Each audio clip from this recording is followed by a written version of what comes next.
고물가, 고금리의 돈의 가치는 줄어드는 시대. 인플레이션 시대다.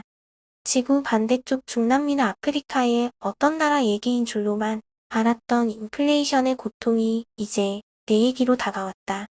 대출이자가 오를 때만 해도 그런가 보다 했는데 난방비가 체감상 2배 가까이 올랐고 전기료에 이어 버스비, 택시비도 20%씩 올랐다. 2분기에 또 올린단다.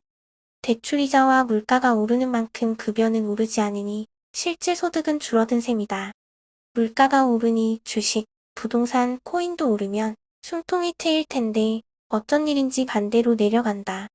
그래서 월급쟁이에게 인플레이션은 가장 큰 악재다. 실질 소득이 줄어드는 데다 자산도 줄기 때문이다. 직장 생활을 시작한 지 얼마 안 된 직장인에게 이번 인플레이션은 처음 겪는 경험일 것이다. 한국은 34년 만에, 미국은 40년 만에 겪는 가장 높은 물가 상승률이기 때문이다. 경제학 교과서에서나 보던 이런 일을 겪지 못한 세대는 이 파고를 어떻게 헤쳐나갈지 혼란스러울 수밖에 없다. 이런 시대에 직장인은 어떻게 해야 자산을 불릴 수 있을까? 저자는 직장인이 어떻게 하면 이 어려운 시기를 유연하고 현명하게 헤쳐나갈 수 있을까? 라는 물음에 도움을 주기 위해 책을 썼다고 말한다. 성실하게 출근해 열심히 일하는데도 늘 돈 걱정이 마르지 않는 직장인에게 이번 위기를 넘어설 수 있는 용기를 주고 싶었다며 아직도 기회는 많다고 말한다. 큰 불황은 뒤집어 말하면 큰 기회이기 때문에 40년 만에 오는 이번 인플레이션을 기회로 받아들인다면 지금보다 몇 단계 점프할 수 있는 부를 마련할 수 있다. 저자는 먼저 앞으로 어떻게 대처해야 할지 방향을 잡을 수 있도록 큰 틀을 설명해준다. 왜 몇십 년 만에 이런 큰 인플레이션이 왔는지, 이 고통이 언제쯤 끝나는지, 그동안 주식, 부동산, 코인 같은 투자 상품이 어떤 흐름을 보일지 그림과 표를 들어 쉽게 설명한다. 이걸 머릿속에 넣어두어야 나한테 맞는 재테크 방향을 세울 수 있고, 인플레이션이 끝날 때까지 꺼기지 않고 버틸 수 있기 때문이다. 저자는 재테크엔 분명 용기가 필요하다고 말한다. 사두면 올랐던 지난 10년간의 상황에선 용기가 필요하지 않았다. 그러나 지금처럼 미래가 불확실할 때 비로소 용기가 필요하다.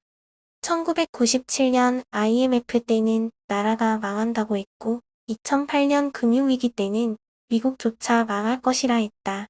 당시 공포감 역시 지금의 공포감에 뒤지지 않았다. 이 불안감을 안고서 부동산과 주식에 투자한 사람은 몇 배로 돌아오는 수익의 열매를 맛보았다. 공포를 이겨내면 보상받는다는 교훈은 이번 불황에도 적용된다고 말한다. 비록 가파르게 오른 이자 비용과 생활비로 숨가쁜 상황이겠지만 지금 주식과 부동산이 큰 폭으로 할인하고 있으니 쌀 때 사두자는 관점으로 접근해야 한다.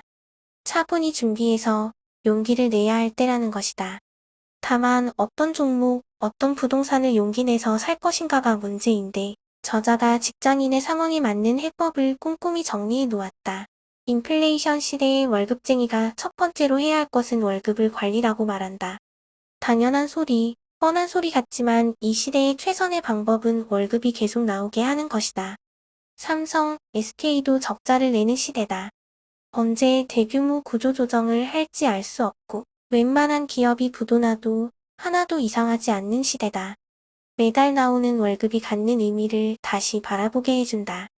그 다음은 그 월급을 아끼는 것이다. 돈을 어디에 넣었는데 수익이 척척 난다면 돈을 아낄 필요가 없다. 그러나 투자한 돈이 얼마나 수익이 날 것인가는 내가 통제할 수가 없다. 반면 지출은 전적으로 내가 통제할 수 있다. 100만 원 쓰다가 70만 원 쓰면 30만 원만큼 투자이익이 나거나 그만큼 이자 수익이 생기는 셈이라는 걸 알아야 한다며 월급을 대하는 관점만 바꿔도 기초는 탄탄히 다질 수 있다고 말한다. 이 토대를 딛고 날아오를 준비를 할 수 있기 때문이다. 이외에도 월급으로 반드시 해야 하는 것, 절대 하지 말아야 할 내용을 수많은 직장인을 상담한 경험을 토대로 솔직하게 이야기한다. 인플레이션이 왜 부동산 가격을 끌어내리는지, 부동산이 언제까지 하락하고 언제쯤 오를지 이유를 설명한다. 어디를 보면서 가야 할지 정할 수 있기 때문이다. 그리고 1주택자와 무주택자의 부동산 전략을 설명한다. 대출 금리가 올랐을 때 직장인의 대처법, 꼭 해야 할 것과 하지 말아야 할 것도 설명한다. 지금은 하락하고 있지만 더 빠른 회복세를 보일 지역은 어디인지도 설명한다. 의사 결정하는데 분명히 도움이 될 것이다. 인플레이션 시대는 어떤 기준으로 주식 종목을 선정해야 하는지 기준을 제시한다. 종목을 정했다면 지금은 주식이 빅세일하는 시기이므로 조금씩이라도 사두라고 조언한다. 나중에 오르면 사겠다고 생각할 수도 있지만 실제로 주가가 오르면 옛날 주가가 생각나서 망설이다 기회를 놓치는 직장인을 너무나 많이 보았기 때문이다. 그리고 금리 인상 수혜주, 주식 바구니에서 삭제해야 하는 종목, 인플레이션 수혜주일 것 같지만 아닌 종목을 구분하는 방법도 알려준다. 인플레이션 시대는 생활이 아닌 생존의 문제로 접근해야 한다고 조언한다. 조선시대의 춘궁기처럼 일단 봄이 올 때까지 버텨야 한다는 것이다. 이런 상황에서는 10원 한 푼도 함부로 써서는 안 된다. 보험 역시 생존의 관점으로 봐야 하기 때문이다. 보험을 리모델링 해야 하는 이유다. 세상에 나쁜 개는 없고 나쁜 주인만 있듯이 세상에 나쁜 보험도 없다며 어떤 것을 남기고 어떤 것을 없앨지 지금 내게 맞는 보험으로 다시 세팅하는 방법을 상세히 담았다. 이외에도 직장인이 할 수 있는 대체 투자 상품으로 금, 달러, 국제 유가를 소개하며 상품별 투자 방법을 설명한다. 직장인이 할 수 있는 주요 상품은 거의 다 담았다 할 수 있다. 저자는 말한다. 인플레이션은 분명 고통스러운 시간이라고. 하지만 이 시기에 재테크의 기초를 단단히 다져 투자의 계기로 삼는다면 이후 금리가 낮아지고 주가나 부동산이 본격적으로 상승할 때 매우 큰 결실을 얻을 수 있을 것이다. 지금은 크게 도약하기 위해 잔뜩 뭉클이고 있어야 하는 시기다.